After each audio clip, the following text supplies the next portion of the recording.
আপনার ফোনে ভাইরাস আছে কি না আপনি কিভাবে চেক করবেন, আর ভাইরাস থাকলে আপনি কিভাবে ভাইরাসটা ডিলিট করবেন। কারণ ফোনে ভাইরাস থাকলে কিন্তু ফোন স্লো কাজ করে এবং ফোনটা অনেক গরম হয়। সম্পূর্ণ প্রসেসটা দেখাবো। চ্যানেলে নতুন লাইক কমেন্ট শেয়ার সাবস্ক্রাইব করবেন।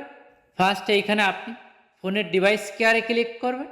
তারপরে এইখানে আপনি অপটিমাইজেশনে ক্লিক করবেন, একটু ওয়েট করবেন। তারপরে এখানে আপনি ডিওএনএতে ক্লিক করবেন। তারপরে একটু নিচের দিকে আসবেন, এইখানে আপনি মেমোরি অপশানে ক্লিক করবেন। তারপরে এইখানে আপনি ক্লিন নাওতে ক্লিক করবেন, একটু ওয়েট করবেন। 100% হলে কমপ্লিট হবে। তারপর ব্যাগে আসি, নিচে এইখানে ডিভাইস প্রোটেকশন এখানে ক্লিক করবেন।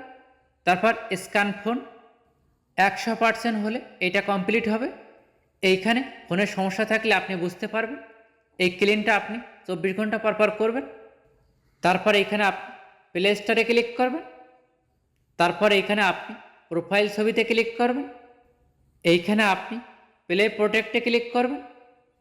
তারপর এইখানে আপনি স্ক্যানে ক্লিক করবেন। এইখানেও নো হার্মফুল অ্যাপ, এখানে কোনো সমস্যা নেই। এই দুইটা অপশান ওকে থাকলে আপনি বুঝবেন আপনার ফোনে কোনো ভাইরাস নাই।